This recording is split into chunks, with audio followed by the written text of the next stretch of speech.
The day I got my college acceptance letter, I ran downstairs screaming.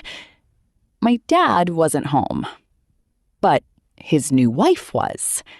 And she smiled at me, this slow, cold smile, and said, "Congratulations.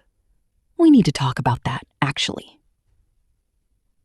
That was the day I found out my future had already been spent, without my knowledge, without my permission, by a woman who had known me for 11 months.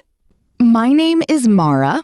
I'm from Columbus, Ohio. And this is the story of how my father chose his new family with money that was supposed to be mine. My mom passed when I was 12. Cancer. She worked 2 jobs my entire childhood, waitressing on weekends, data entry during the week, and she put every extra dollar into a savings account labeled Mara's Future. By the time she died, there was $47,000 in that account. It wasn't a fortune, but in our world, it was everything. Dad held it together for a while. He grieved, I grieved. We ate takeout on the couch and watched bad TV and cried together sometimes. It wasn't perfect, but it was real. Then he met Linda. Linda was fine at first, polite. She had 2 kids from her previous marriage, Preston, 16, and Brooke, 13. Dad started bringing her around more and more. Within 8 months, they were engaged. Within 11, she had moved in. I was 17. I kept my head down. I worked part-time at a grocery store. I studied hard. I did everything right because college was coming. College was my way out, and my mom's college fund was my ticket. I applied to 6 schools, got into 4, chose Ohio State. Full program, close enough to stay grounded, far enough to breathe. I was so proud. I called my grandma first, then my best friend Simone. Then I ran home to tell my dad. He wasn't there. Linda was. She called me into the living room and settled into the sofa like she owned it, because by then she did. She folded her hands in her lap, calm and composed, like she was about to chair a business meeting. "Your father and I have been meaning to talk to you about the college fund," she said. I remember thinking, okay, maybe there's a tax form I need to sign, maybe there's paperwork. Preston was accepted to a private school in Pennsylvania. It's a wonderful opportunity, but it's expensive. And Brooke has been struggling.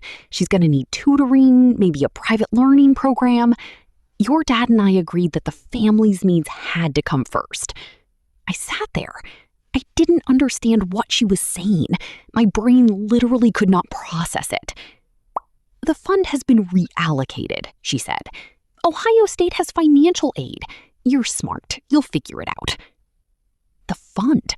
My mother's fund. $47,000 that my mother bled for, dollar by dollar, had been reallocated. To Preston's private school, to Brooke's tutoring programs, to Linda's children. If you've seen our last story, Rachel in Phoenix, you know what it looks like when someone smiles to your face while planning your destruction. Linda had that same smile. I asked where my dad was. She said he was at work.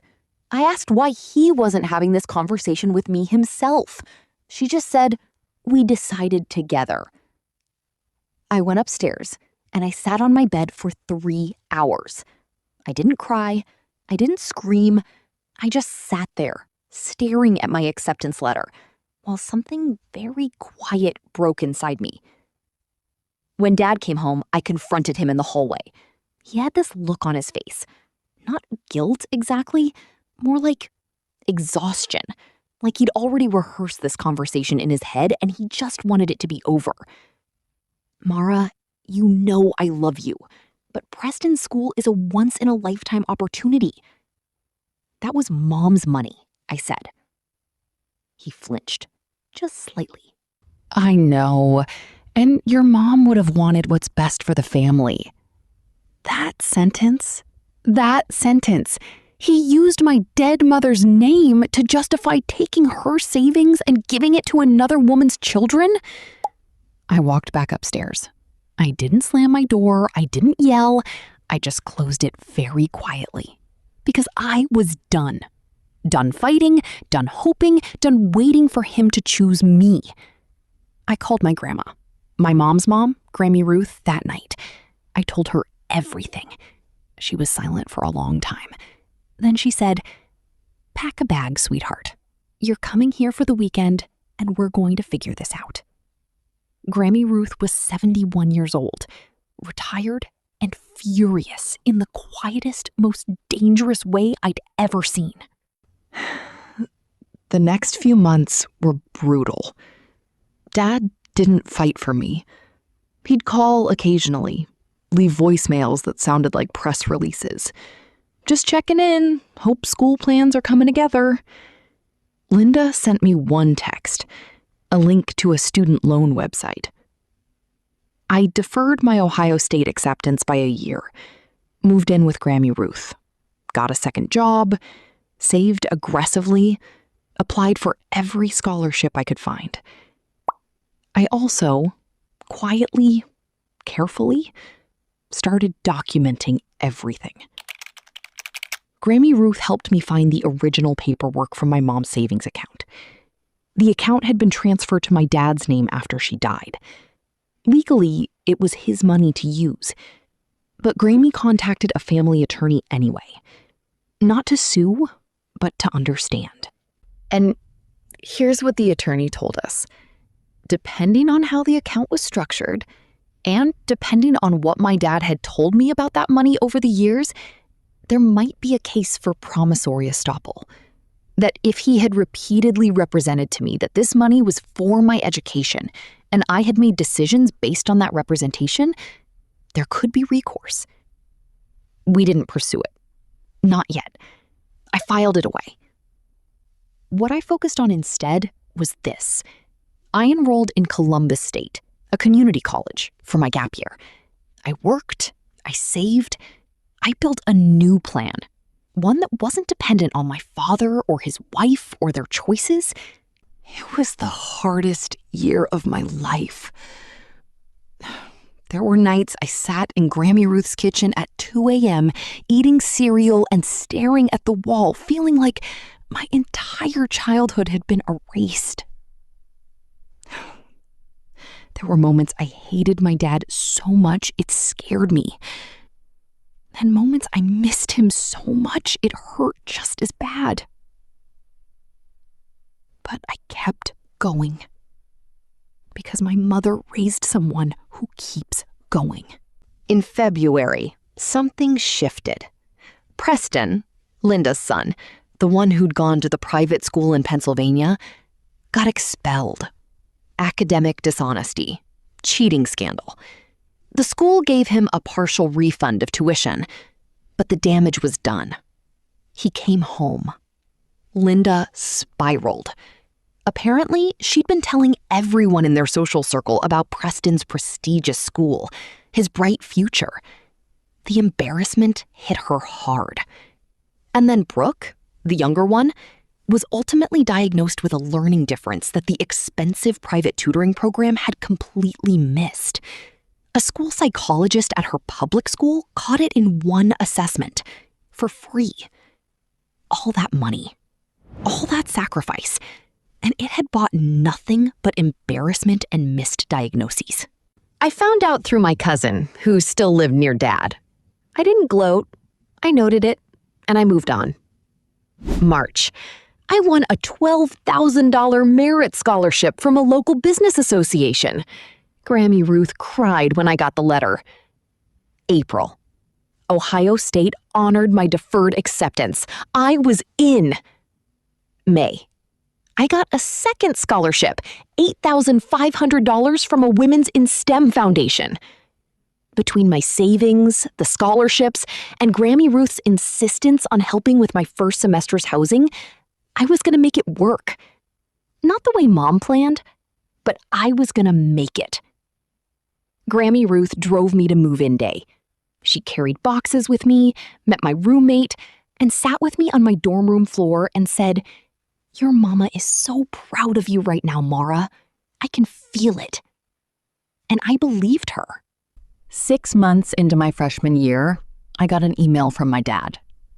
Long, carefully written. He and Linda were separating. He said he'd had time to think, that he knew what he'd done was wrong, that he missed me. He asked if we could talk, just once, no pressure. I read it 4 times. And then I called him. Not because he deserved it, not because everything was suddenly okay, but because I realized holding that silence forever wasn't protecting me anymore. It was just weighing me down.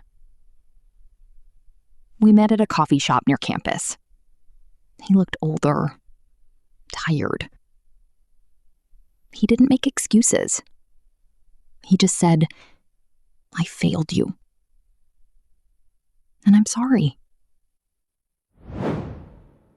I told him the truth, that I forgave him. Not for his sake, but for mine. That Mom's memory deserved better than being a wound I carried forever. But I also told him clearly, calmly, that things were different now. I wasn't the daughter who waited by the door anymore. If he wanted to be in my life, he'd have to own that. Slowly. On my terms. He nodded. He didn't argue. We still talk. Carefully, with distance. But we talk.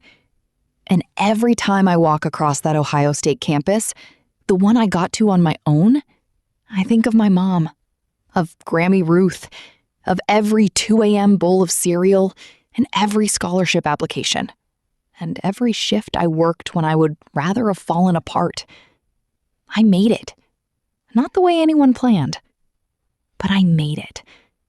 And that's mine. Entirely mine. Before I go, I need to ask you something. If your parent chose their new partner over you, did you ever forgive them? Drop it in the comments. I'm genuinely asking, because forgiveness is complicated, and I think a lot of you know exactly what I mean. And next time, a story that starts with a text from your sister, sent at 2 a.m. to your husband. If this story hit you, subscribe. Every week on Wounded Truth, we tell the stories people carry in silence. Share this with someone who needs to hear it. This is Wounded Truth, and the truth always comes out.